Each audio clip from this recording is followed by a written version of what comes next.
Dubai real estate market என்ன truth? போன வருஷத்தை விட இந்த வருஷத்துல பாத்தீங்கன்னா டிரான்சாக்ஷன் வால்யூம்ல 16% டவுன் ஆயிருக்கு. போன வருஷத்தை விட இந்த வருஷம் வந்து டிரான்சாக்ஷன்ஸ் குறைஞ்சிருக்கு. அதனால என்ன, இப்போ Dubai real estate market crash ஆயிடுச்சா? கிராஷ் ஆகல. பிரைஸ் பர் ஸ்கொயர் ஃபீட் வந்து பாத்தீங்கன்னா 8% இன்க்ரீஸ் ஆயிருக்கு போன வருஷத்தை விட இந்த வருஷம். எதனால இந்த 16% வால்யூம் டவுன் ஆயிருக்குன்னு பாத்தீங்கன்னா, அதாவது துபாயை பொறுத்த அளவுக்கு ஆஃப்லைன் மார்க்கெட் 72% இந்த வருஷம் நடந்த டிரான்சாக்ஷன்ல கான்ட்ரிபியூட் பண்ணிருக்கு. ஆனா செகண்டரி ரீசெல்லிங்ல பாத்தீங்கன்னா போன வருஷத்தை விட இந்த வருஷத்துல 30% டவுன். என்ன ரீசன்? இந்த சுச்சுவேஷன்ல நிறைய பேர் செகண்டரி மார்க்கெட், அதாவது ப்ராப்பர்ட்டி வச்சிருக்கவங்க, ப்ராப்பர்ட்டி ஓனர்ஸ் வந்து பேனிக் செல்லிங் பண்ணாம அவங்களோட யூனிட்டை சேஃப்கார்ட் பண்றாங்க. இந்த சுச்சுவேஷன்ல அவங்க யூனிட்டை விற்கல.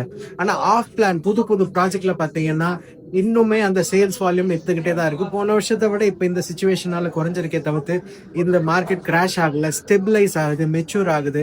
அதே மாதிரி இங்க துபாய் ரியல் எஸ்டேட்டை பொறுத்த அளவுக்கு ரெண்டல் ஈல்டு பாத்தீங்கன்னா 9% பீக்ல தான் இருக்கு. இங்க பாத்தீங்கன்னா ஜூன் மந்த்ல மட்டுமே 20,000 கான்ட்ராக்டுக்கு மேல சைன் ஆயிருக்கு.